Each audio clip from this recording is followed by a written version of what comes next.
Hi, everybody. It's episode 492 of PodQuest. Hey! It is Wednesday, January 17th, 2024. I am Chris. With me is Druten. Hello. And Walnut. Yeah, I'm here. How you guys doing? Doing all right. I'm tired. Me too. I woke up extra early today to, make sure I had time to, start my car since it was, 2 degrees out this morning and take my time in case, the roads were icy. Mm-hmm. It was miserable. I have a doctor's appointment on Friday. A checkup? Yeah. Oh, yeah. It's for my stomach and dealing with friggin' acid reflux for the better part of a year now.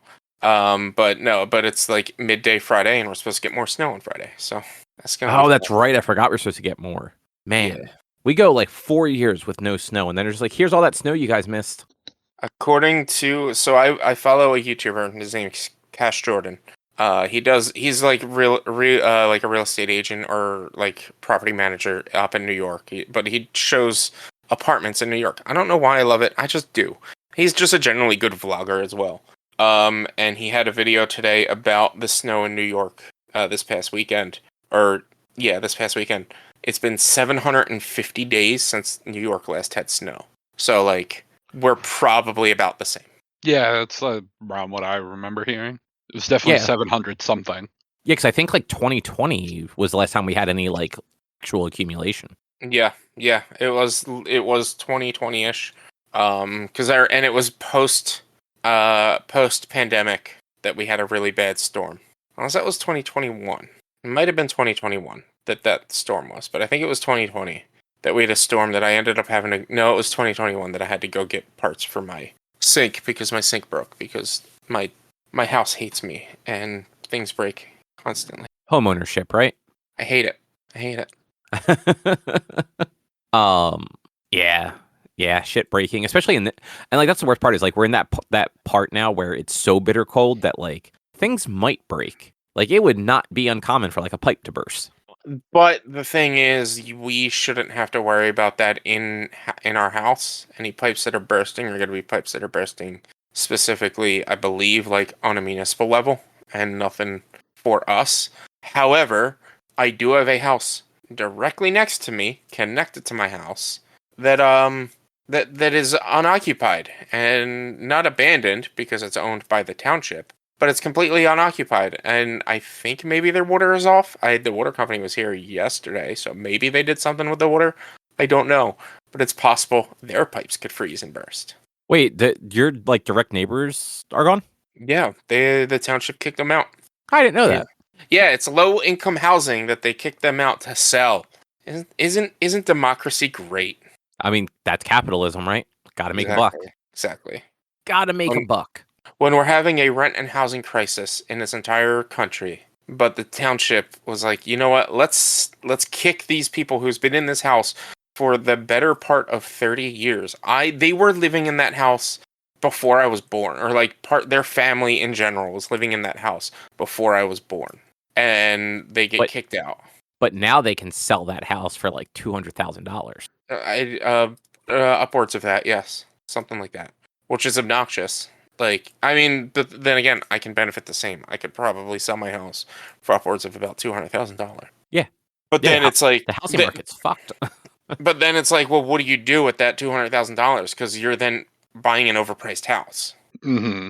So that's why. Look, here's a tip for our listeners: buying a house is not an investment. It's not, because you either sell when it's high and then buy when it's high, or you sell when it's low and buy when it's low. You're not investing in anything. Your house is worth what it's worth. Even though I bought my house at $50,000, $60,000, that's because I got lucky with buying it from my grandparents' estate, and that's all they were looking for.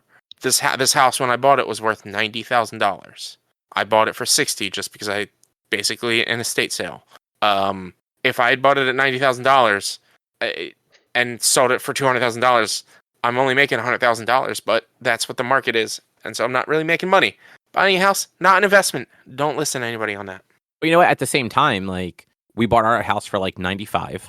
It would sell now for significantly more than that. We can also afford more. So we could go get a much nicer house that would still be overpriced right now. Put all the money that we would sell our existing one down for and have a manageable mortgage. Yeah, but you're not coming out better in the end. You're not. We have a nicer You're coming. house.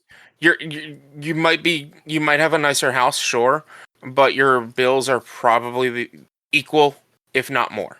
Yeah. And so, in my opinion, that you're not coming out better. You're But not. if you have a better house and it costs the same, that's coming out better. Like what? I don't know. No, because the point of an investment is to make your money back. You don't make your money back on this. You're equaling out. But they then have a more valuable house. They don't have a more valuable house. They have a house that they bought at an inflated price that will only be worth that inflated price if they sell it at another time with an inflated price, because the price will eventually go down and you'll be overpaying for the house that is not worth that much anymore. Yeah, but if we went out right now and sold our house for 200, took the 130 that we would make off of it and put it towards like a house that's currently 500,000, even in a low market, that's a $200,000 house. Like that's a much nicer house than what we have now. If we're paying the same amount per month or round about the same amount, like that's an improvement. You're still paying on a $500,000 mortgage for a $200,000 house. I mean, one, the houses probably will never go back as low. Like that's just not how it works. Like that $500,000 house is probably never going to go back down all the way to 200. Will it always be 500,000? Probably not. But will it lose 2/3 of its value? Unlikely. Like that's just not how capitalism works. Yeah. No, I mean, look, like all of that stuff is stupid, and like frankly, the costs assigned to it it's all just made up and doesn't matter. Like, who decided that it's worth that much? Somebody that's not living there. Somebody that didn't buy it, that doesn't live there, that like all they're gonna do is reap the rewards from selling it. It's they look at what every other house around that house sold for, and they're like, oh, well, you can ask for this much more. And that's how it keeps going up higher and higher and higher, is because people have to offer more than the asking price anymore in order to get a house, because people are asking so much for the asking price. But people are really only willing to spend the asking price. So somebody has to offer more. And so the average cost of a house in that area then has gone up, because people are spending more on this house. So if people start spending less on a house, the average cost of the housing market will go lower. So we need to stop overpaying for a house and start underpaying for the house, but no one wants to accept an offer for an underpaying for a house. I will not accept an offer for my house under $150,000. That's just because the market is there. But here's the thing. Why the fuck should I be part of the solution, not part of the problem, when the whole rest of my life I've been fucked over? So why not take benefit from being part of the problem now? Like, it's just that simple. Like, this system has turned good people bad by being like, well, at this point, why not just benefit from it as well? Sounds like it's only turned you bad. No, I'm sure there are people out there that are like, well, even though my house isn't worth this much, if I can get this much, I'm going to get this much. Like, it's corporate greed, and it's just greed in general. And if I take less than $150,000 for this house, if I were to sell it, I would not survive, because that's the cost of living nowadays. Yeah, like, it's bullshit. $150,000 isn't going to get me anywhere.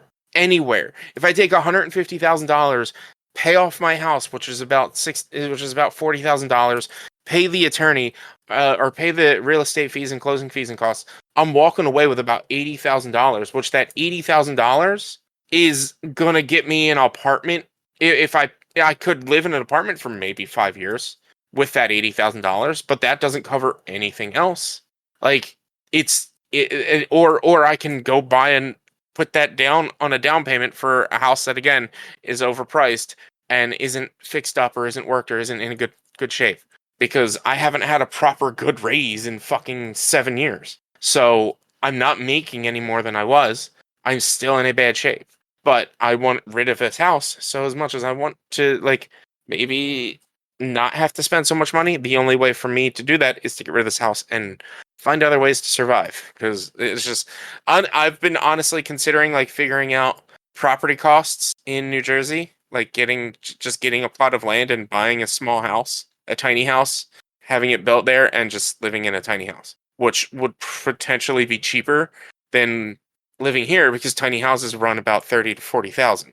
So then I could walk away with that extra money, but then I also have to buy a plot of land and retrofit it with pipes and whatnot as well. So like, not really saving that much money from doing all this. Yeah, which like I get it. American capitalism and housing market is garbage. It's garbage. Everything is garbage. This is another Cash Jordan video I was watching yesterday. You are considered poor if you make under $200,000 in New York City. Yeah.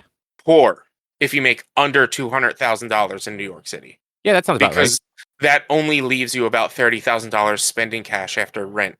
That's why most normal people don't live in Manhattan. No, this isn't specifically. This is like New York City in general. You're considered poor if you make under $200,000. Nah, you can live in Queens of the 5 boroughs. Of the 5 boroughs, like you get like 4 roommates in a nice Queens apartment, you're fine. That's the point. Like you need to Toby yourself from the end of the office and live in an apartment or live in a couple apartments or live with like 15 roommates in order to have an affordable apartment in New York or in major cities. It's just look, man, if you're living in a major city, you probably need to do that anyway because odds are like you're either wealthy because you have a very nice paying job or like you're just there for the experience and you have a bunch of roommates anyway. Mm-hmm. Like that's the only reason people live in the city. If you work in the city and like you're a normal person who's not looking for that experience, you fucking live in the suburbs outside the city. You commute into it. You find a nice like house or apartment like a couple blocks away from a train station. You fucking commute in. But like, why is it that I mean, you know, this is a dumb question because either way, it's still going to be an hour travel whether you're taking subway or whether you're taking the train. Like, you can live in Hamilton, New Jersey, and take the train up to New York every day for work, and you have to dedicate an hour of travel every day to get to work. An hour plus, depending on how long it takes to get to the train station, plus how long the train might take, if there's any delays and things like that. Like, why should you have to dedicate that much time to get to work every day? Just because things are too expensive. I mean, you don't, though, either. Like, you can live in Hoboken, and it's like a 30-minute commute. It's still going to be an hour commute, depending on public transit. I mean, that's true, but that's also like anywhere. You're also not driving into the city. Like, especially now that, again, watching Cash Jordan's videos, they are enacting a parking or a driving tax now. So if you drive into Manhattan, if you drive into certain parts of the city, you are going to be feed through like Easy Pass or whatever, and it's not cheap. It's like $30 a day or something. It's like $18 just to go over the fucking bridge. Like, and it's not worth driving into New York City. Yeah, and then to actually be in the city and like in like Manhattan and like basically near Times Square area. If you already spent that money to get over the bridge, then it's another like $30 to be in that area. Yeah, that's what I mean. Like taking public transportation, even driving to North Jersey, parking at like the Newark station, and taking like the train, like the cheapest train option into the city. Significantly cheaper to do that, and then either subway, because subway's easier than ever in New York. You don't even need to buy fucking Metro cards or anything anymore, or MTA cards. You can actually just use like Google Pay on your cell phone. Like you walk right up to the fucking turnstile, hold your phone to it, and it just passes you through. Mm-hmm. That's cool. Yeah, like when we were up there back in October, like I haven't had to take the subway in so long. I didn't realize that was a thing. And like, yeah, like we took the subway a bunch. I'm like, this is fucking great because I didn't bring my MTA card from work, so like I didn't want to have to like jump through all the like, well, let me get like the paper ticket for like this one trip. Mm-hmm. I wish the speed line would do that, so I didn't have to buy tickets. Yeah, I mean, I have like the Metro Pass. Yeah, and like that thing works well, except for you can't. So the website is garbage, not unsurprisingly. And if you try to load it from the website, it takes up to 48 hours to apply. Jeez.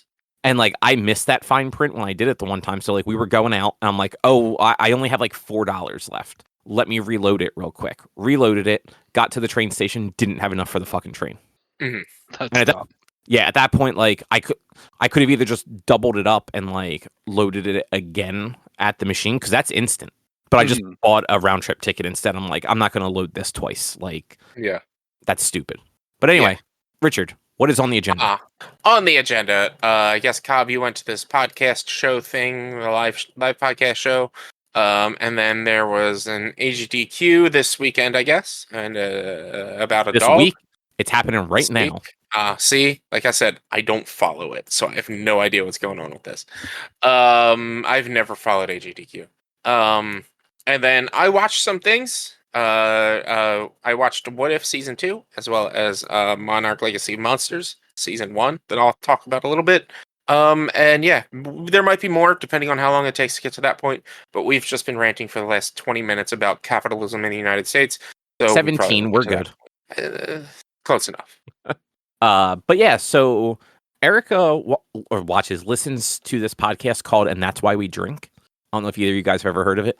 No. I've heard the name. It's like part true crime, part paranormal. So like one of the hosts is in the true crime stuff, so that's the stuff that they talk about. And the other one's into paranormal stuff, so that's the stuff they talk about. And I guess I've only heard a few episodes, like actual episodes, and they kind of like trade off like with their stories, the way a lot of those like true crime-y podcasts do, where like each of the hosts will bring like their own tale of the week, like they're the fucking Midnight Society.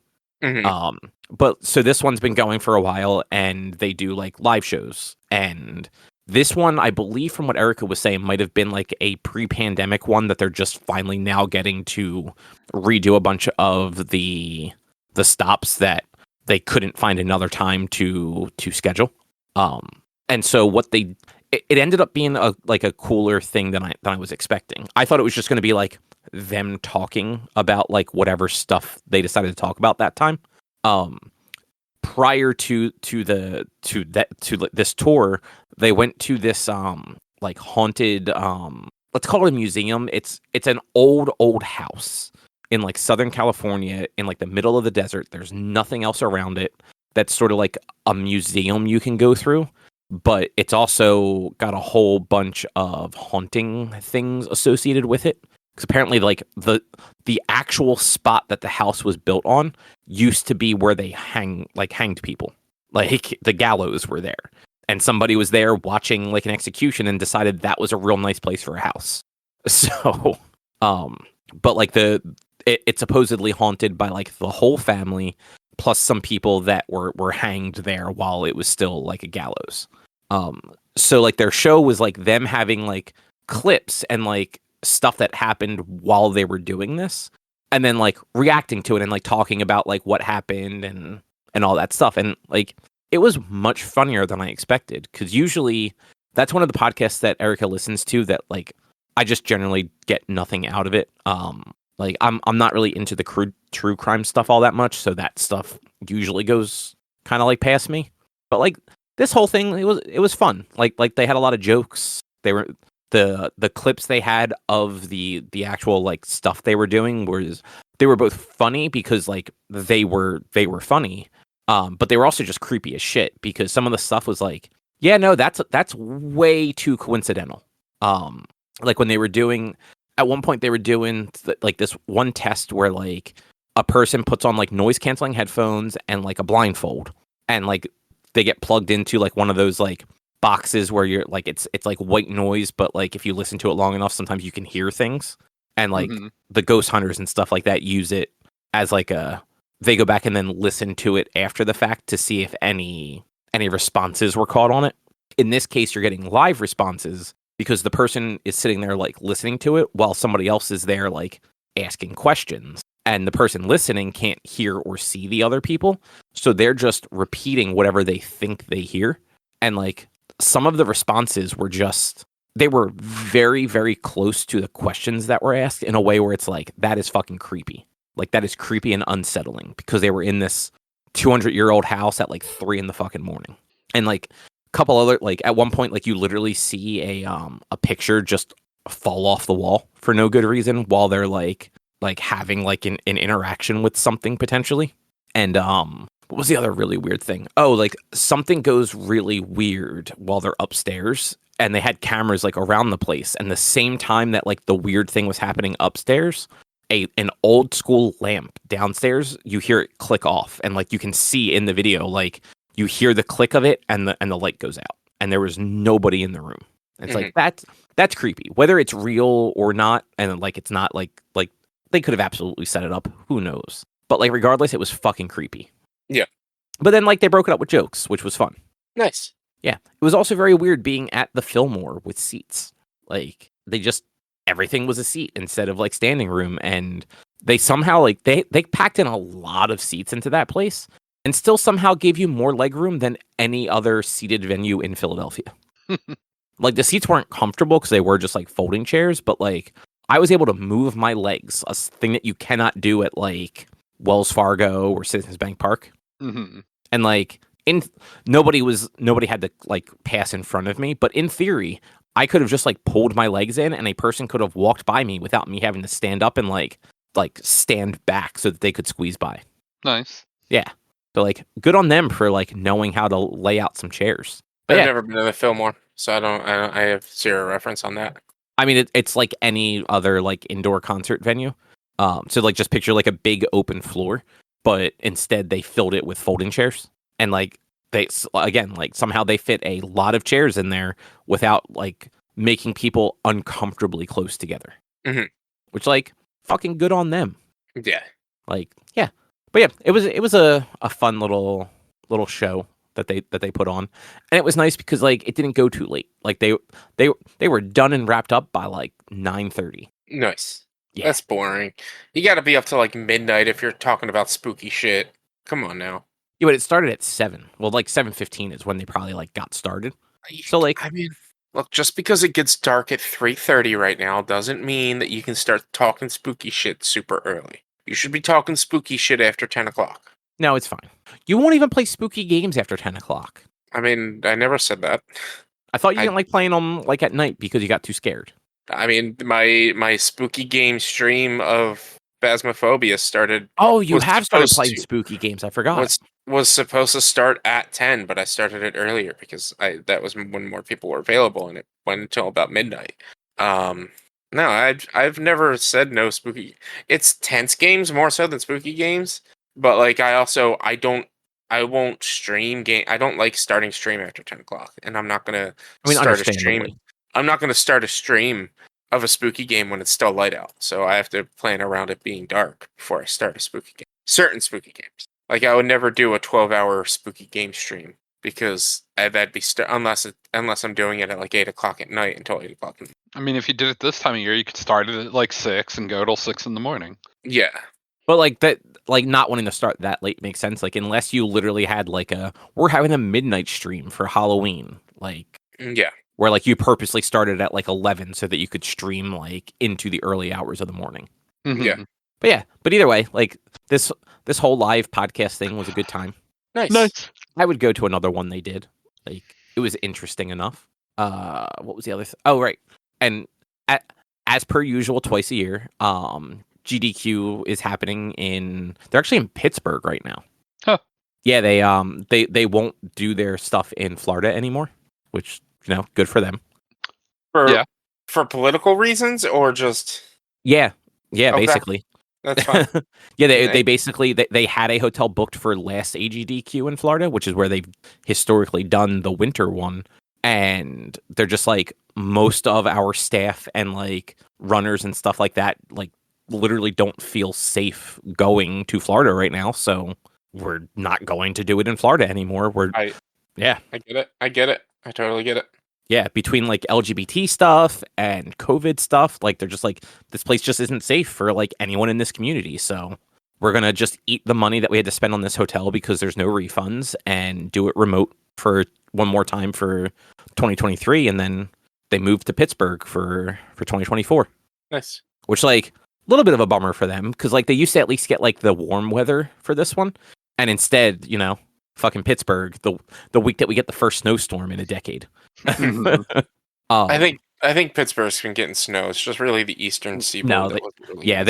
They are close enough to like the Great Lakes and stuff like that. They probably do get some stuff coming off of like Canada and out of Ohio. Yeah, but I always think it's a fun time. Last I checked, they were over 400,000 so far for the event, which started on Sunday. Let's see. Oh, I'm sorry. They are much higher than I realized. They're at 656,000 right now. Nice. What game are they playing? Oh, and they're playing Ocarina of Time. So that's fun. But so yesterday, the big thing that I wanted to bring up about this, they had a dog do a speed run. I heard about this. Like, did they set up like a track for the dog to actually run in? Like, as like a speed run of like the world of like Yukonuba's world training test track or some shit like that, or like actual fucking video game speed run? Like it was Gyromite? Yeah, it was Gyromite, the game, one of the games that Rob the Robot was used for. Okay. So this guy, like, he's basically like, it looks like he might be using like an adaptive controller, like one of like the accessibility ones where you can kind of plug different peripherals in to it. So he has one of those set up with like a bunch of like big pads essentially, and he has the dog trained to like put his paw down and hold it on different pads depending on like what needs to happen in the game. And Gyromite's a game where, like, Rich, do you know what Gyromite is at all? Not really, no. So it's one of those games where like the character moves themselves. Like the character is just always moving from left to right, and the game is moving the different things in the world so that the character can make their path and not like run into any hazards or enemies or anything like that. Okay. So like it's, press a button, get a thing to lower, hold that button so that it stays lowered until it reaches the right spot, and then let it go so that the guy can keep moving, or hold it until they reach like the top so that it can walk off and grab like a rope to then climb to the next platform. Like, it's not a hard game, but like you do need to time things right and actually like hold them long enough to like make it through occasionally like several things before you can let it go. And yeah, the dude just sits there on the floor. It's a Shiba Inu named Peanut Butter, and the owner sits on the floor with a bunch of treats and just like keeps the dog's attention. Is like, all right, Paul, and like has him like pat the thing and like lean into it. And then as soon as he's done, he gives the dog a treat, and it was the best speed run I've ever seen. Mm-hmm. And more dogs should speed run. Chase already runs very fast. He doesn't need to run anymore. He doesn't need to run faster.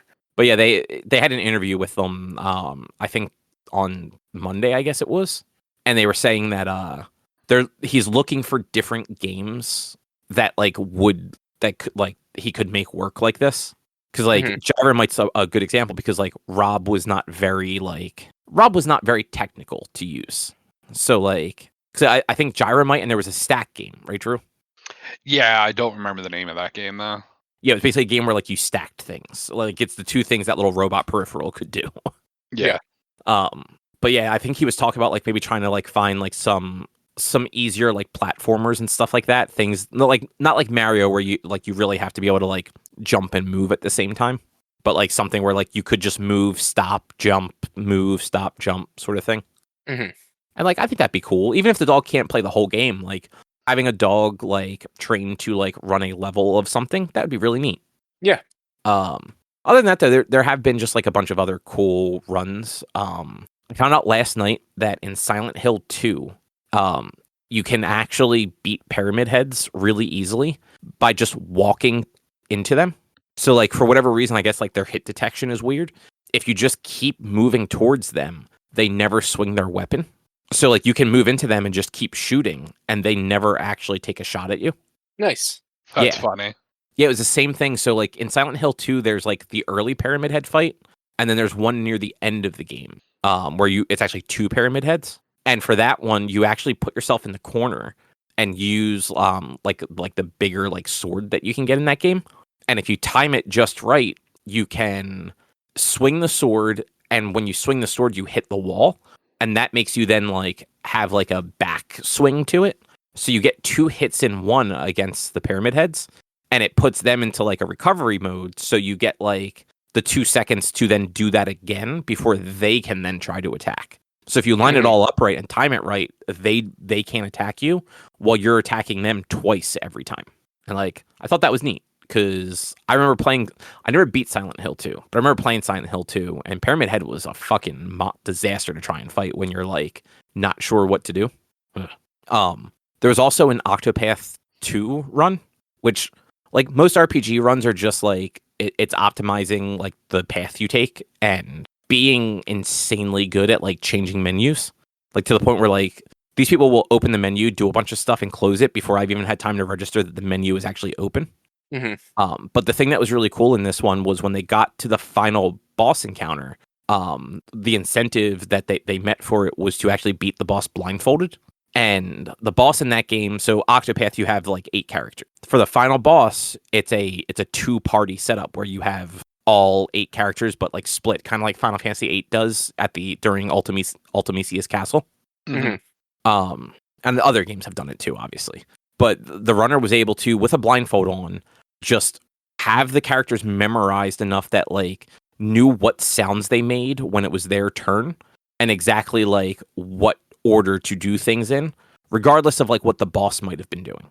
Like knew the boss sounds enough to know that like, okay, this attack just happened.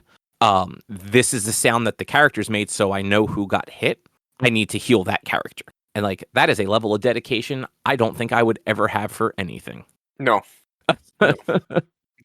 Like seeing people do like I remember like a handful of years ago somebody actually did a world record for Punch-Out wearing a blindfold. Mm-hmm. And like that was incredible, but like that is mostly just sound cues. Like you're just waiting, you're listening for that one little blip that you know is like the person like cocking back their arm to hit your punch real quick. Up until like the middle of the game when those guys get too hard. But like doing it like an RPG where like anyone could in theory be getting attacked and just knowing the noises they make, that's nuts. Yeah. That's too much. To circle back to the dog, because this Punch-Out made me think of it. Peanut butter apparently can knock out Glass Joe. Nice. So yeah, if nothing else, first level of Punch-Out cleared. What were the other runs? Early today I saw a run. It was the TMNT arcade game from like '89, not the weird one that had like the top down sections, the actual like beat 'em up side scrolling arcade one, right? On Super Nintendo. And in the second stage, the boss of that stage is Bebop, the boar. Mm-hmm. So there is one clip in that game, like where you clip through the wall, and it's in that stage, and all you're really doing is you're not skipping anything other than basically the screen scrolling. You clip into like a building and walk through it to the area where Bebop is. But because of the way that like the game exists, you're kind of walking through the air for a little while, and you're high enough up that when you get over there, Bebop is just in the air T-posed, waiting for you to hit the point on the ground that triggers him to fall out of the sky. So like the character model is just already there waiting. It's not like it gets drawn into the game once you're in that location. And yeah, I thought that was both funny and neat. And then the last thing, tonight at 9:00, so I don't know how it's going to go. Somebody is doing a Super Mario 64 run using a drum set. Jeez. Yeah, which just sounds ridiculous. I'm assuming it'll be like a rock band kit. Like maybe if they're like really into it, they might have like what Alex from Giant Bomb had, where like he has a legit drum set that somebody like wired to work as a rock band controller. Mm-hmm. But either way, like playing that game, they're doing the 16-star run. So that's a run that requires a lot of like those weird long jumps where like if you long jump into like the right spot on a wall, it'll like shoot you into like the Bowser rooms. Like it's one of those like very fine control sort of runs. It's not just get all the stars. So I'm super curious to see how the fuck that's going to work. I mean, you should be able to mash pretty quick using a drum kit. Yeah, but it's all about like lining up in the right spot too. Yeah. Like I know one of them is when you walk into the castle, there's like the staircase and there are those two like, not really columns because they're connected to the sides of the staircase, but like little like outcroppings that usually have like 2 coins at the top. I know one of the things is like you kind of long jump against those, I want to say. And if you hit like the right pixel for it at the right timing, it like zaps you into the first Bowser room without needing the stars to do it. Mm-hmm. So like I'm really interested to see how they do that with a drum set. I'm trying to think if there were any other like notable runs. I feel like this year so far the ones that I've seen have been a lot more like straight like just speed based stuff versus like a lot of exploits and glitches. Like I haven't seen as many people like just full on break games to finish them, except for in some of like the longer RPG stuff, versus just they're incredibly good at the game and know like the optimal path to do things. Right. Which is always neat because like they're taking these games that are probably only like an hour or two in general and beating them in like 15 minutes by just like the Turtles game. I think the Turtles run was like 20 minutes, and it's not a long game, but they died once on purpose because apparently that game has some sort of ranking built into it where the better you play the game, the harder it gets because it was an old arcade game. Like that's how those worked. So you die intentionally before one of the bosses, and it lowers your rank, so less guys spawn leading up to that boss, which is just, I don't know, that shit's weird, but cool. Yeah, that's probably all the stuff that I have for AGDQ at this point. Like it's still on until like Sunday early morning. Like it'll probably wrap up at like 2 or 3 a.m. on Sunday, and they're on track to at least probably make. They're going to hit at least 1 million. I can't see them like they could probably get to 2. I don't know if they'll break their record, which I think was like 3 from a couple years ago. But like 669 now, so it's Nice. still climbing. And this charity is the Support Cancer Foundation, or Prevent Cancer, not Support Cancer. That's the wrong sort of foundation. But yeah, I don't know. Rich, I know you don't care for this stuff, but I always think like seeing people play these games like in unique ways is just super interesting. Unique ways, yes. I just don't really care for speedruns in general. Yeah, no, I know. That's why I said, like, I know it's not your thing. Just some of the games that they play too. It's like who plays these things? Like there was one, I don't even remember what it was called. It was like a bullet hell, where you're like a witch, and I figured out by the end of it that your hitbox was like this heart on your chest, and the person playing it, like I could hardly tell where the attacks were. And this person was managing to like just thread the needle through all these small openings, just barely avoiding them hitting the heart on the chest. And at the same time, using the other analog stick on the controller to control these 2 birds that fly around you to like pick up all the things that you defeat. Like it made Ikaruga look like a fucking like middle schooler's game. Or elementary school game. But Rich, how was What If? Yeah, so What If Season 2? It was good. It was about as I was expecting from Season 1. Like Season 1 I really enjoyed. This one it was good. It was I feel like they dropped the ball with some of the titles of like some of the ideas of the What If. Because like for instance, episode 2 was What If Peter Quill attacked Earth's mightiest heroes.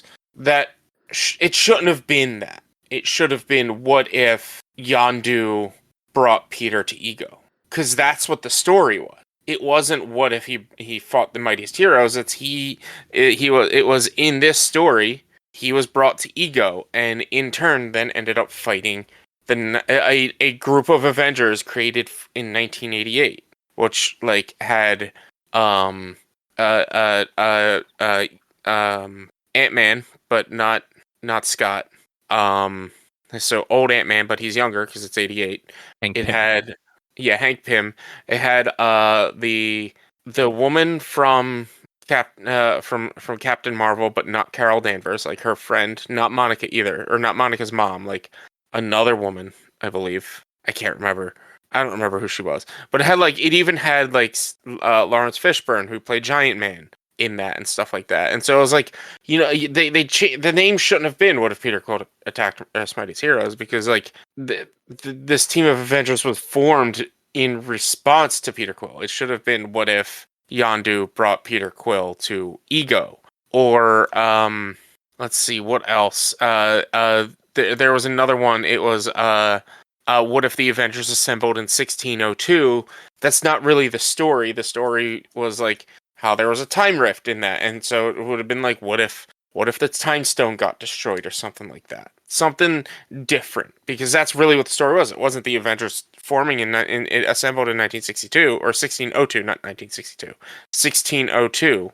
It was something happened to the time stone, and this world started to go crazy. So like I feel like they dropped the ball a little bit when it came to some of the stories. And like even episode 7, What If Hela found the 10 rings, didn't really like it fit, but it didn't. And so like that I was a little like, I was like, man, they messed these up. They messed these names up a little bit. But besides that, the stories that they showed and the tales that they showed were interesting, and I enjoyed them. Like the What If Happy, or what was it? What was it? Episode 3, What If Happy Hogan Saved Christmas. Was like a silly, fun one. Like I that I very much enjoyed. But like it did have like a pseudo overarching story. How it, like, same with season 1. Season 1, like, they brought you all these characters, and then they introduced the Guardians of the Multiverse. They gave you, for instance, in What If Iron Man Crashed into the Grand Master, that was actually Gamora's origin story from last season. We didn't get her origin story of how she became part of the Guardians of the Multiverse from last season, so that was hers this time. But that again was like, I don't think that really had any. It should have been What If Iron Man Crashed into the Grand Master. It should have been What If Iron Man didn't make it back home after blowing up the Chitauri. Like, that's what it was. But I think there's one really cool thing. Episode 6, it was What If Kahori reshaped the world. That was all in. I at least I know that Spanish was one of the languages, and I believe it was like a native language for the other episode. And they introduced a brand new, never before seen Marvel character ever. Like this is brand new to the show, named Kahori, who, in her world, the Tesseract gets destroyed because Ragnarok happens way sooner. And it lands on Earth in like around the time that the Spaniards were conquesting on the States, or on the United States, on the New World. And Kahori gets powers from the now Space Stone that destroyed Tesseract. And like, I was like, that's really cool that they introduced and created a new character. And she's got some cool. She's almost kind of Captain Marvel, but not. She can't really fly. She's super fast, and she controls the elements and things like that. She's really cool. It was a really cool episode though, because like it was all in another language. It was all subtitled. And it's just a cool way to introduce a new character that they've never really done. In these Marvel shows, they've never created a whole brand new character for, like, a brand new hero, at least. I was gonna say, I think the closest they've gotten is the Peggy Carter Captain Britain, or whatever she's called. But yeah, Captain Carter, but she was a comic book hero though. No, but that's why I said like the closest, because her as a hero did not exist before. Yeah, it didn't exist in the MCU, but it existed as comics. This is no, hero. No, that's what I'm saying. That like that type of character, like Captain Carter, is not a thing that existed ever. It was What If, then a comic series spun out of it, then she showed up in Doctor Strange. Like, Peggy Carter existed as just like a World War II ally of Captain America. I thought she was a comic hero first. Nope. Like, Peggy Carter was, but not the Peggy Carter that got the super soldier serum and filled the role of Captain America. But still, like, you are not wrong. Like this episode that you're talking about is the first time that they've like created a new character for it, to my knowledge. Yeah. So like, it was a brand new character and everything. It was really cool, and she's a cool character, and it's like they were bringing in some representation of Native Americans, which is awesome as well, because there's not a lot of that in media in general. So yeah, it was a good series. It was a good season. I'll watch it when the next season comes out. Like, I'm not gonna be like against it. It's a fun, just like, it's a fun, playful series. It's nothing like serious. Which is nice to see. It's refreshing to see that, like, you don't have to watch it, but you can. Because like, I didn't even realize Echo was coming out right now. Like, Echo started a few weeks ago. It apparently has the worst views of any of these shows so far. Like, no one has been watching it. Yeah, I like I said, I'd seen zero advertising for it. Yeah, absolutely zero advertising for it. So I didn't even know it was a thing. And like, I knew it was coming out, but I didn't know that it was. Let's see, they're on episode 5, so it's been at least 4 weeks. Maybe 3 if they did like 3 episodes up front. I don't know though. Usually they do if they're doing multiple episodes up front, it's usually 2. I don't think they've ever done more than 2 up front. But yeah, so like I didn't even realize that was a thing, or that it was coming out. But yeah, it's good. If you liked the first What If series, or if you like just fun side stories that don't mean anything, that it's just like something to occupy your brain elsewhere, like definitely this is a nice series to watch. Each episode is a half hour long, so it's not terrible. So I checked real quick. All 5 episodes were just put up on the 9th. So oh wow, they didn't do a weekly release for it. So it's just a mini series. It's just the 5 episodes. Oh, so it's the full series. It's all out at once. They never do that. Okay. And yeah, like you said, very little, if any, like promotion for it. And unfortunately, like they didn't do a good job spotlighting that character in Hawkeye. Like, yeah, Echo in the comics is actually pretty cool, and they could have done a lot of cool stuff with her. But like the Hawkeye series really dropped the ball. Like she was one of the worst parts of the show, and like it's not the actress's fault. Like the actress did a good job. They gave her shit to work with. Yeah. But it is what it is. Yeah, I'll probably watch it over this weekend and tell you about it next weekend. We'll see. Depends on timing of things. I've had a lot of spare time with work, so we'll see what happens. My supervisor got let go, and I have like 0 work coming into me right now. So the one who wouldn't let you take a day off. Yeah. Nice. That's karma. We can. I can talk more about that off air.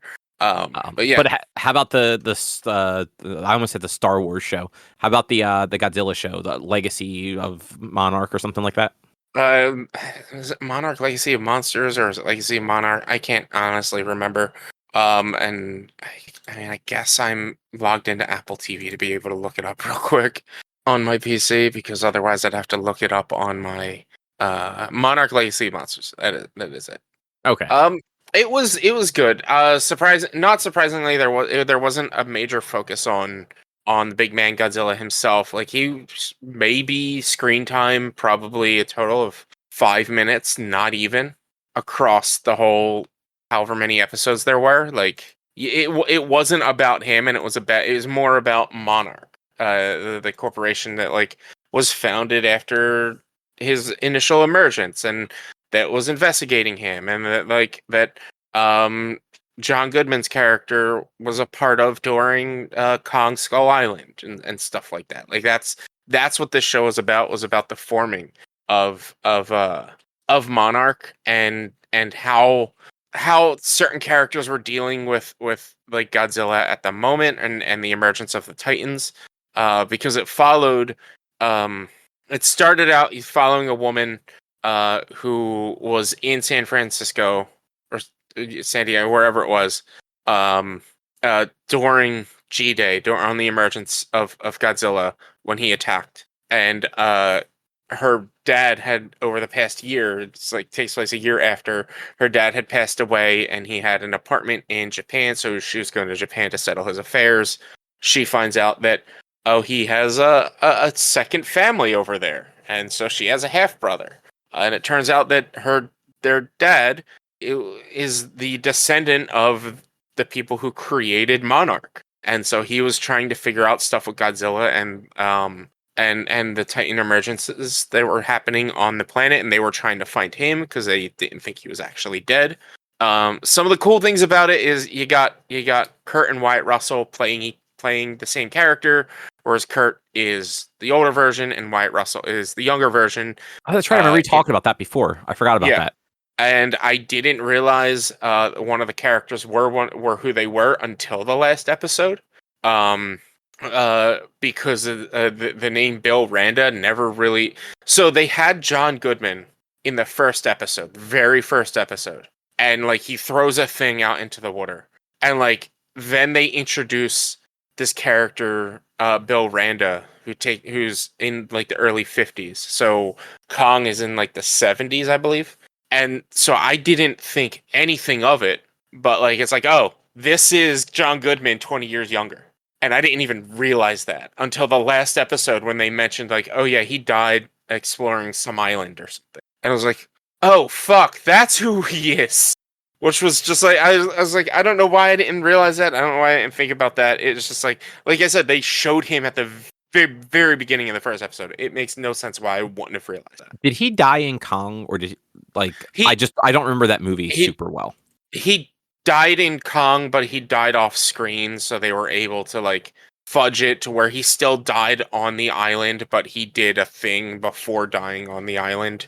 And so that's like in this that shows like his final moments of him doing a thing that you didn't see in Kong. Like it wasn't even like a off screen, it was like a fade to black, like assumed death. Like he was like gonna get killed, and it cut a hard cut to the next scene, to like black, and then the next scene.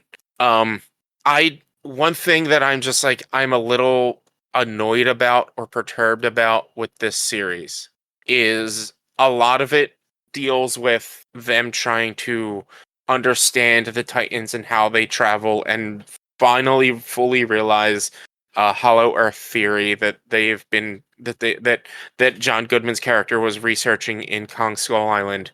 And they went into the Hollow Earth this time. They went into the portal. And of course, and this is, I hate it. Time works differently in Hollow Earth. Fuck off, man. Wasn't that in Kong vs. Godzilla? Was it? I don't know, because at one point Godzilla, like Kong activates the thing to have Godzilla atomic breath through the fucking planet into the other world.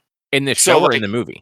In the movie. In Godzilla vs. King Kong, something happens and Godzilla is at Tokyo and he just is fire breathing through the planet. So if time works differently, and to the point of they were in the other world for upwards of maybe a day and 5 years passed by. But in the Godzilla vs. Kong movie, they were in the other world for like probably a day and no time went by. It was like same time on honestly, both ends. I assumed when you said time works differently that it was going to be they were gone for a while, but time hadn't passed, not the other way around. Because they went there in Godzilla versus Kong, and there was no real mention of like they didn't lose years. Which is like that makes me mad, because then like that is a major oversight in the continuity of this universe in general, because it's like, oh well, I'd have to rewatch Godzilla vs. Kong to fully understand it, because it's like, oh well, if Kong, if they were there for 12 hours, then at least 6 months would have gone by in a real world or some shit like that. And there's no reason that like this could have happened the way it happened in Godzilla vs. Kong. Unless, because they do explain that in the Hollow Earth, like where they were in Monarch Legacy of Monsters was like an in-between between our world and their world. So maybe that's where time is differently. And in Godzilla vs. Kong, they were fully in their world. I don't know. But like that made me mad. That I was like, this is dumb. This is so dumb. Because like that's one of the running questions is like, how is Kurt Russell only 70 years old when he was 20 in the 50s? Like he shouldn't be. Because this takes place in 2015, so he should be at least 90 or something like that. I don't remember. It's like so 20 or 30. So this is before Kong vs. Godzilla? This is before Godzilla vs. The Godzilla King of Monsters. Even this is the year after Godzilla 2014, but before Godzilla King of Monsters. Yeah, I feel like that's breaking the other two movies entirely. Then why? Well, because like the what they did in Godzilla vs. Kong, like none of them knew that existed, and I feel like shouldn't they have? If none of them knew what, that the Hollow Earth existed? Yeah. No, they knew Hollow Earth existed. They just didn't know how to get there. Is that? Are you sure? Yeah, they knew that they had a running theory. They had a stronger running theory, like they've had that theory of Hollow Earth since Kong Skull Island. But in Godzilla vs. Kong, like they knew that they knew that Godzilla basically teleported through the earth. They knew that it was there, and I believe even at one point they actually had a facility around one of the portals into Hollow Earth. I remember that. Like they knew Hollow Earth, they knew about the portals, and I didn't think they did for some like. I mean, I didn't really care for the movie either. I definitely thought it was they found that out like through the course of the movie. No, they knew. I remember about it. I remember the one dude sacrificing himself to like blow the nuke near like the cavern thing in the ocean. Mm-hmm. Oh, that's King of Monsters. That's not Godzilla. Oh, was vs. that King Kong. of Monsters? Yeah. Okay. I mean that goes to show how much I actually remember about these movies. Yeah. Yeah. That was you're talking about. I can't remember his name, but yeah, he went down to supercharge Godzilla so that he could kill Ghidorah. But yeah, Right, that's what that was. Because at the end of the movie is like a year, because at this point it'd be 2020, which is just before, it is a year before Godzilla vs. Kong happened. So and at the end of the movie they're on Skull Island and alarms are going off because Kong is getting ready to like investigate the facility that they're in or something like that, and you see Kong at the end of it. And it's like, oh my god, this big reveal. It wasn't really a big reveal because, like, I mean, the big reveal was that they were on Skull Island, not that Kong was here, because we knew Kong was going to be here, at least at least living in this universe. But like, yeah, the show as a whole was good. It was enjoyable. Like I said, I wasn't expecting to see a lot of Godzilla. When you did see Godzilla, it wasn't much because it wasn't about Godzilla. It was about the characters and Monarch itself. But so here it is. They at one point in the late 50s, early 60s, the lead character's grandmother, she's still young at this point, falls into Hollow Earth. And so when they finally fall into Hollow Earth, because they expected she'd died, they didn't know she fell into Hollow Earth. They have a whole interaction, and so from 19 I just say 1960 is easier. I don't remember the exact year it was that she fell. So from 1960 to 2014 was 59 days. Huh. So wait. So then, what was the thing with Kurt Russell then? Like, did he like he went a few years, like a 2 or 3 years after she fell, they were doing a study to get down there into Hollow Earth, and he was there for a week. And he fell in like the mid 60s and came up in the 80s. Okay. Yeah. But he was only there for a week. He was there for 7 days. So let's say 1960 or 2014 minus 1960. It's 54 years, but she was there for 59 days. I don't know why I had to do the math for that, but I did. And they were there for maybe a day, and it took 5 years. That makes no sense. Different parts of the world move at different times. I don't know. I don't know. But it's just like that when you introduce a thing of like, oh, time works differently, but then time is going on at the same time in prior things, you kind of just break things. Yeah. Is it the same people made the show that worked on the movies?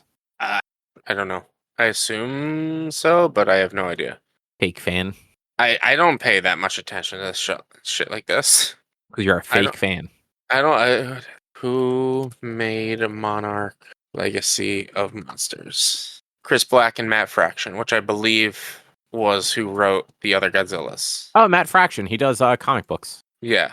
Who wrote Godzilla 2014? David Callum. 2014 from directed by Gareth Edwards, written by Max Bornstein, from a story by David Callum. Who wrote Godzilla King of the Monsters? Michael Dougherty, Max Bornstein, Zach Shields, and Godzilla vs. King Kong 2020. Yeah, so the one guy, Chris Black, hasn't he's worked on a bunch of stuff, but none of the other Godzilla stuff. Yeah, none of the other Godzilla stuff. So like you can't just throw in, oh yeah, time works differently. So like, because obviously you knew time was, the second she disappeared, and then the second Kurt Russell was younger, you're like, oh, time works differently in Hollow Earth, and you're gonna see her grandmother. Like, she's gonna be absolutely fine. You knew that was gonna happen. You didn't necessarily know that they were gonna go to Hollow Earth at some point throughout it, but once they started, like, Kurt Russell started like blowing up the entryways to Hollow Earth, it's like, oh, at some point we're gonna get to Hollow Earth, and we're gonna see her grandmother. and we're going to find out like the time difference. But then it's like Wyatt Russell was in there for a week and 20 years went by. The grandmother was there for 59 years and only 50, let's just say, just even it out, 59 years went by. Like, it wasn't 59, it was probably like late 50s, so probably like 58, 59 when she fell in. I can't remember. I hate when you turn around and say, hey, yeah, time works differently, so it's fine. But like, also, then again, like, yeah, it makes sense how Godzilla can travel so fast from point to point on the Earth, on the planet, when he can't fly. He's teleporting through the planet, and what's a matter of a few days for him to get from one portal to the other. But also, no, then never mind, because that wouldn't explain how he can get from point A to point B so fast, because time is faster here than it is down there. So then it doesn't explain how the fucking Hollow Earth works and how he can get from point A to point B so fast. Look, time is a flat circle. Like, I just... Problem solved. No, time is Jeremy Bearimy. Like...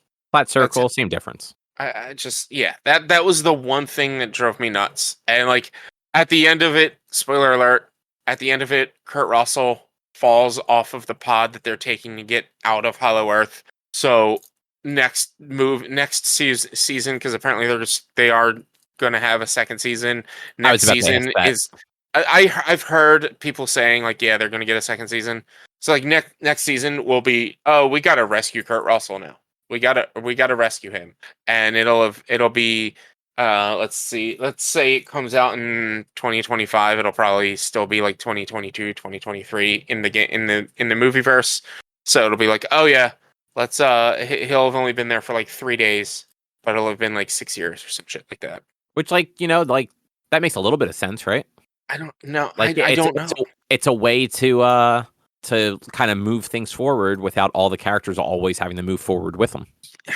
Yeah, but also like you don't really need that. Like, sure you do. Time's a thing. Honestly, I don't really think they need another season. Like, I don't. They told the story and the creation of Monarch. That's what the show was. Like, anything else is just because it's not a Godzilla series. It's not called Godzilla. So like you don't need. It's all about Monarch, and Monarch at this point in 2020 is basically done for and destroyed and like gone. So you're not really telling us anything new. You're not teaching us about Monarch. Like, you don't need a new season. Monarch is done. But they quote killed off Kurt Russell so that they could have a story of going to rescue him next season, so that they could get more seasons. I mean, look, they got to keep making money. Yeah, true. I mean, Apple TV's got some good shows on there. Honestly, like Apple TV stuff is actually better than it has any right to be. Yeah, absolutely, totally agreed. And I will.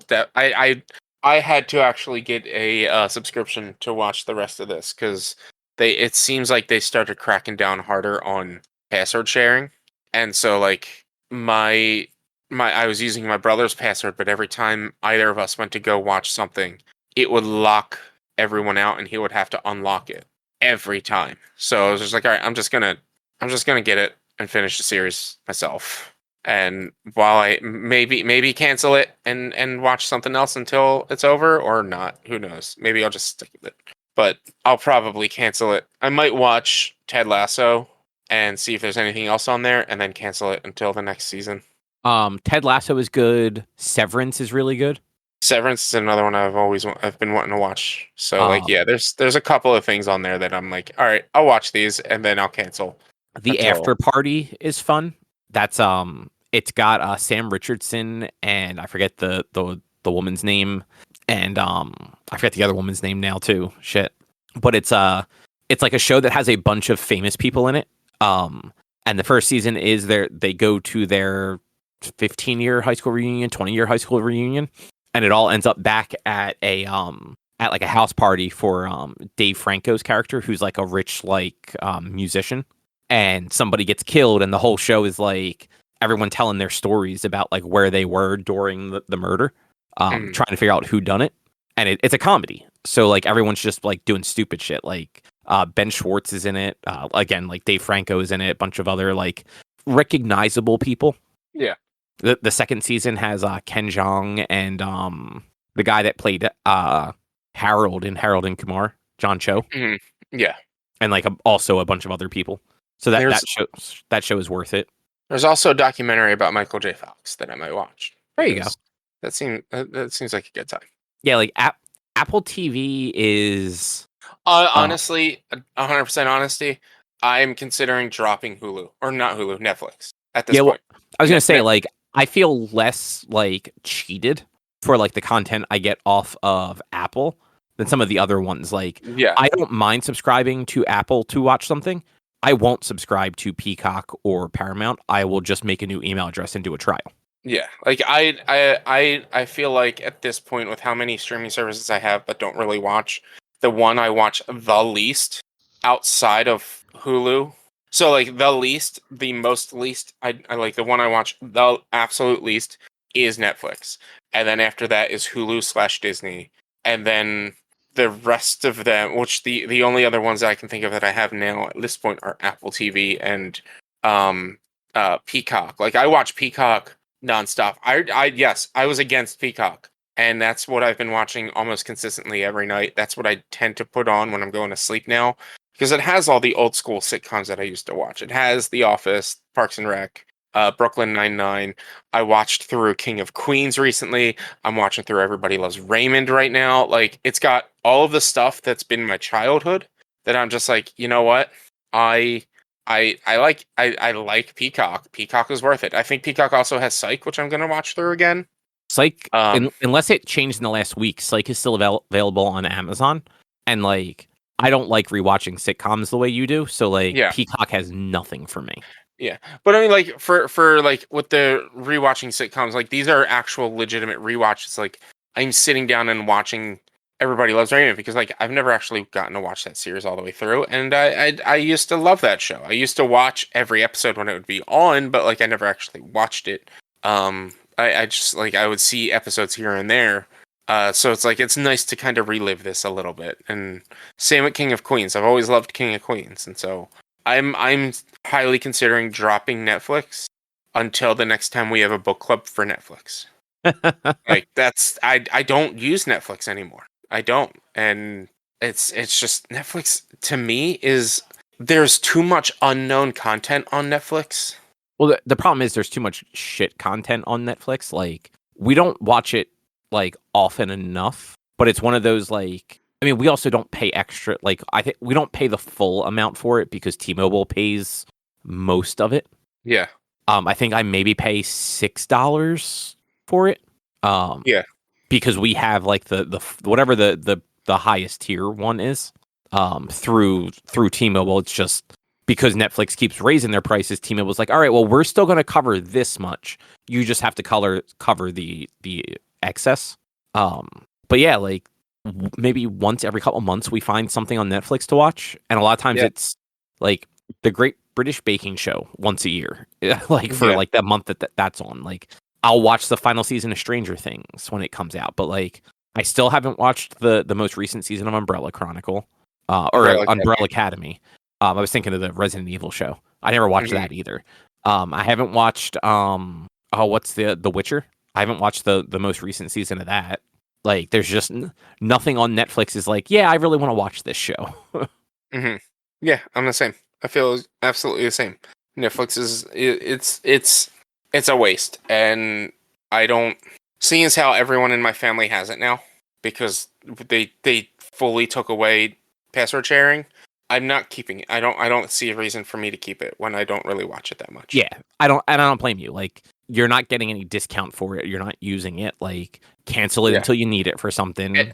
Pay for 1 month. Watch a bunch of stuff that like has built up and then cancel it again. And like I kind of feel the same with HBO, but HBO has a little bit more novelty to it because it has like a lot of the Godzillas that I love to watch that I like to have available as soon if I just want to watch them, or it has a lot of stuff that I do like that if I decide I do want to watch it, it'll be on there. Whereas Netflix, I don't want to scroll through Netflix anymore. Yeah, like Netflix is the one that I feel like we'll open up Amazon, Hulu, and HBO and like look at like original content or like shows that like are on there that like we haven't watched before. I almost never do that for Netflix. It's either something I hear somebody else talk about or something that like we knew was coming out and like went to watch, like Stranger Things or something like that. Yeah. Because even it was either last week or the week before, I talked about that show Loudermilk. That was on Netflix. I just happened to see a clip from the show and looked the show up, and it happened to be on Netflix. Would have never seen it otherwise. And that other show that you talked about with the ghosts, that wasn't initially a Netflix show. Other show with the ghost. The girl in the school and the ghosts. Oh, right, yeah. School Spirits. Yeah, either that wasn't a Netflix show and you were watching it on Netflix. No, it's a Paramount Plus show that for some reason got put onto. Yeah, it's like a lot of the things you're watching even now are stuff that were from other sources. Exactly. Yeah, so Netflix is done. And Netflix to me is like kind of done in its basement, and I'm ready to not have it anymore. Yeah, I don't blame you. Yeah, I don't blame you. Did you want to say anything about the third My Hero Academia movie you watched? Sure. I've got it. It was good. I enjoyed it. I watched My Hero Academia World Heroes Mission. That is a mouthful. And I thought it was good. It wasn't like anything spectacular. I enjoyed it more than the second one, at least. I don't know if I'd say I liked it more than the first one. I think they're like on equal levels. But it was good. It was fine. I rented it on Amazon. I watched it, and I'm like, all right, I don't think I'll ever have to watch this one again, but I enjoyed what I watched, kind of thing. But I do have just a quick question we can talk about with My Hero, and Drew, you might even be able to jump in on this too, even though you don't watch the series. Because I'm on my umpteenth watch through, because the new season's coming out in either March or May. I know it starts with an M, just don't know which one. The new season should be starting soon, so I'm starting to watch it again. And something crossed my mind when I was watching it that I was just like, it doesn't make sense to me. So let me pose this question. Drew. I'm listening. You are born into a world where everyone has superpowers. And your hero is the greatest hero of all time. You look up to him, you want to live by his word, and you want to be a hero like him. But then at the age of 3 years old, you find out that you do not have superpowers. But it is still your dream to be a hero, even though you don't have superpowers. Do you be sad for a little bit, or because you're a kid, it's probably going to be some time, but do you A, do nothing about it and just go to school and live a normal everyday life, but still wanting to be a hero? Or do you B, start taking martial arts classes, self-defense classes, start training to lift weights and things like that to make yourself stronger, and, maybe learn technology so that you can make items and basically be Batman? Which do you do if you still want to be a hero in this superhero world and you don't have powers? I mean, I can see the points for either one, but probably A, because realistically, if you have no powers and whoever you're fighting has powers, you are dead. So when you're in high school and you've done nothing to get, or when you're about to go into high school and you're in whatever is before high school in Japan, and you were basically middle school, and you're trying to apply for high schools, and you still want to, now being a teenager, 13 years old, still want to be a hero, and that is your life's goal, and you have never worked out, you have never trained. Are you still going to apply to the hero course in the best hero academy in this world? Absolutely not. So why now? Why? Now, I know the answer is plot armor. I don't care. Let's just have fun with this question. Why wouldn't you train if you're still planning on applying to be a hero?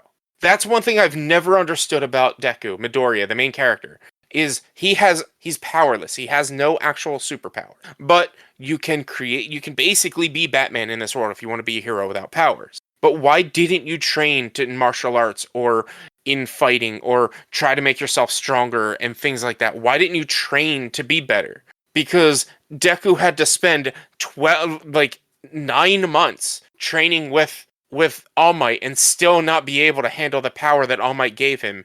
Whereas, if he had just been I still want to be a hero, so let me learn to fucking fight because heroes need to learn to fight. Let me make myself stronger and not be a twig.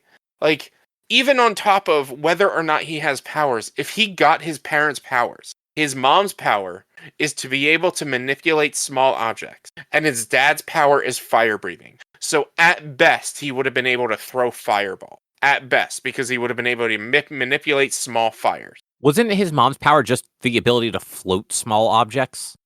Basically, yeah. Like she can like telekinesis of small objects, basically. I don't know if it's specific like just to her or if she can make them float and manipulate them in general. But like at best, combining those powers together would be he can manipulate and control fire that he breathes or something like that. He'd still, because those are not superpowers. Those are just powers. He still is going to need to train. So why, as a child who always wants to be a hero and still applies to the hero course, why wouldn't he be training his body this entire time? I counter you, Mineta. Mineta, fuck Mineta. Like, there's no reason Mineta should be in this hero course. Also, Tailman shouldn't be in this hero course. But you know what? Tailman, his superpower, Drew. His superpower is he has a tail. He has a prehensile tail. He like can a monkey. control, like he can control his tail. It's like a monkey. He gets into the top hero course because he trained in martial arts. Like, he made himself stronger. His power is he has a fucking tail. That is it. Like, it's not that it shoots laser beams or anything. It's just an extra limb that he can use. It makes him, honestly, not much more powerful than Batman. But he is in the best hero course. So somebody without powers can train to be just as good as this person who has 5 limbs instead of 4. There's also like, Jiro, who's not a fighter. Jiro also gets in. Tape. He can tape things up though. Jiro, the girl with the headphones. Isn't that her name? Am I getting people confused? No, maybe. Unless both their names are similar. I don't rewatch the series, so I haven't seen it since the last season. What was that, like a year and a half ago? Yeah, Kyoka Jiro. Yeah, Jiro. She has headphones, but like her power can be used to she can push her heartbeat into things. So like she can still fight and she can incapacitate. Like that's the thing though. Like her power, yes, her power is she can manipulate her heartbeat. She can manipulate sound in a way. She can plug into things and hear things. She still has the power to do things with her powers more than. Like she still needs to train, but she at least has a pseudo superpower. I'm also convinced that like some of the qualifying exams for entry like are geared toward people with different powers. Like maybe Midoriya only got the power to smash things or got into his because he can smash things, whereas Jiro might have been a little bit different. Or maybe they got to bring support items because. Your hero, your kids, and so you have to be able to help control your powers. I don't know. They flat out said that the entire thing was not based on how well they punched the robots. Yeah, like like punching the robots got you points, but also being a hero and acting as a hero got you points, and that's how Midoriya got in. But it just bothers me. It bothers me that like if that is your life's goal is to be the best hero. Whether you have powers or not, or let's just put it in a real world. If you grew up wanting to join the Marines or the military, wouldn't you train to do that stuff before jumping into the Marines and military? Wouldn't you train to condition your body to be able to do the running, the jogging, and the things like that prior to joining the military? Not just sit around and play video games until it's time to join the military? Like, you would train yourself. You would train yourself to do that because that's what you want. That's your goal. So, think about it this way, though. Like, just to play devil's advocate for Deku. He was probably depressed because not only is he different from everybody else, but he's picked on by somebody that he thought was his friend, constantly told that he's worthless. Yeah. On top of that, like, he has no, like father figure at all in his life to, like, point him in how to like get stronger, and his mom is not a large or imposing person to be able to do that either. So like he's got nobody to like set him on that path to get stronger. And like as a 13-14-year-old, it's not like you have access to like a gym and stuff. You can take you could take karate classes at as young as 5 years old. In our world, it's absolutely available in that world. Like that trying to say that there's no karate classes in that world it's just no. You can't make that argument. But also, we don't know what sort of money his family has. You can't assume that like a single mother can afford to pay for a kid to go to karate classes. Those things are expensive. But also, then fine, he has YouTube. Like YouTube, you can watch and learn techniques on YouTube to how to fight and how to do things, and you can practice. I just That's to dangerous. me to me it just to me it makes like I like if you it doesn't make sense to not train your body before joining the hero course if that's what you wanted to do your whole life. I'm sure Bakugo had some sort of martial arts training or defensive training in general when his parents knew that he was a prodigy and was going to go places and had great powers. I'm sure a lot of the kids knew they're like who are in 1A have pre-training minus Mineta because I don't understand why he's comedic relief and plot armor and that's whatever. Fuck him. He sucks. But like I just it annoys me. It annoys me. I'm like why You're just mad because you didn't get into the hero course. I am mad because I didn't get in the hero course. But like if I really wanted to be in the hero course and didn't have powers, I would have tried to be in the hero course by like training my body and like going and taking karate classes or martial arts classes, different kinds of Well, you're an fighting overachiever. Deku was busy studying and like getting an education and learning how to analyze enemies versus punch them in the. He could have done both. He could have analyzed heroes and he like that that is the only defense that you could make is he learned from watching other heroes and he learned how they act and how to like react. Like that is he learned how to read moves essentially from watching them. That is the only minor mental training he could have had. But like that's still not enough because you need to know how to properly throw a punch in order to throw a punch. Like you can't just throw a punch. You're gonna hurt yourself by just throwing punches. Like you need to know how to properly do it, how to properly put your body into it so that you can actually hurt something and hurt someone and put some force into it. It just it's like I'm not saying this breaks the series and this is stupid. It's just it's more of like you hate the series now. No, it's just more of like a silly little like that. That doesn't make sense. Like besides the point of plot armor, it doesn't make sense. I mean that's basically what it is. It's plot. Yeah, it's like oh he's this little runt kid who has no powers, but it's like yeah, but these kids if they want to be heroes are going to learn like look at Lemillion whose power is to be able to go through things. He's not a skinny kid. He's like a bigger kid. He like knows how to throw a punch. Like he and even in like his like flashbacks, he was bigger. He wasn't like he was like huskier. Like he had muscle. He wasn't always just a skinny dude. And so like that's just where I'm at. I'm like it's less impressive if Deku's already capable of doing things. But they still could have done the whole like your body like they still could have done the whole like you still need to work out and get stronger. Like your body's like there's a lot of power behind this ability. Like they still could have done that. But it's not to me it like thinking of like it's not reasonable that like how does he become such a good fighter in a year when he's never learned to fight a day in his life prior to going to school? Like how is he that good of a fighter when he's never actually taken fighting class?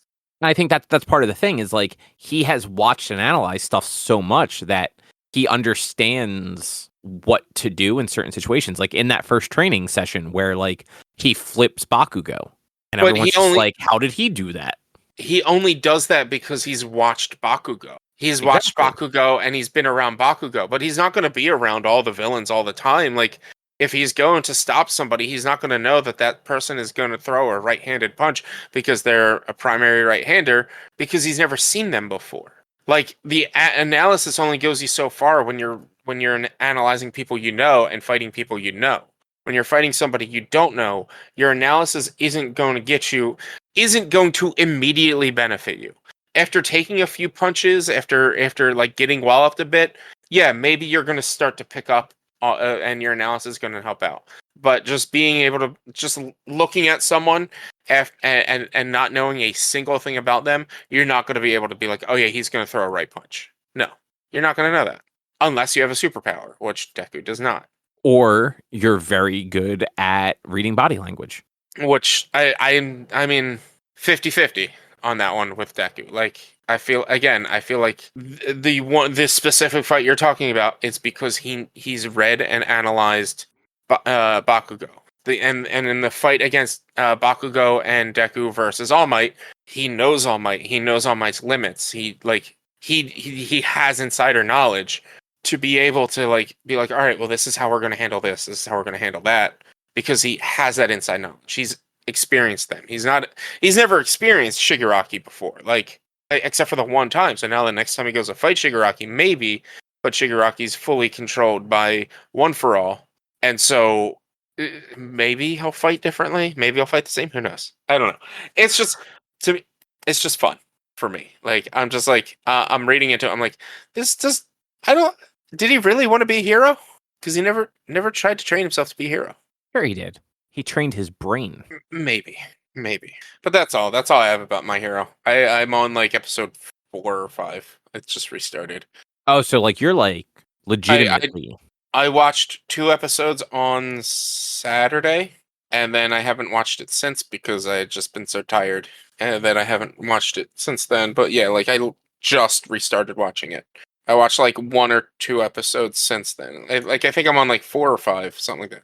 Like he just got into the test. Like the whole test stuff started, and he's in his testing area. So I think that's like episode 3 or 4. It's episode 4. Yeah, and that's the first season's a short one anyway, right? Isn't it only 12 episodes? First season's 12 episodes. There might be 1 or 2 that I skipped throughout the first season. Maybe. I'm definitely skipping any episode where it's just a recap episode. Well, yeah, why wouldn't you? Because like I've watched them all so many times. I mean, literally, you're watching the series as a recap. You don't need a recap episode. Yeah. And I've watched some of these so many times that I don't like really need even this recap. I just like watching the show. Fucking weirdo. I like it. But I guess that will probably do it for this week. Yeah, I think that's a show. All right. Well, next week, and Drew, you won't be here next week, right? Correct. Man, you're going to miss out on Annihilation, because next week we're watching Annihilation for book club. I'm actually looking forward to it. Big man going away or something? No, just going to events on Tuesday and Wednesday and Thursday. Oh, I see how it is. But yeah, so next week, Annihilation Book Club. But other than that, if you would like to find more of our content, you can head over to www.one-quest.com. You can also help us out by supporting us at patreon.com/onequest. If you can't support us there with your dollars, though, you can support us by going to your favorite podcast platform, Apple Podcasts, Google Podcasts, Spotify. Rate us, review us, subscribe to us. All of it helps. You can also find us on social media, facebook.com/onequestonline or at @1_quest on Instagram and Twitter. Our YouTube channel is youtube.com/onequestvideo, and you can always send us an email to social@one-quest.com. And Rich, what does your streaming look like? Twitch.tv/b_walnuts for video game streaming Monday, Tuesday, Thursday, and Sunday. Baldur's Gate, I have to do a Mario Kart stream, and I have to do a retro stream still for this month, so because I canceled mine yesterday because I was burnt out and exhausted. So yeah, come check me out. I said twitch.tv/b_walnuts, right? I don't remember. You did. You just said it again. Just wanted to make sure. And with that, we'll be back next week with something else to talk about. Thanks for listening. Bye. See you. Bye.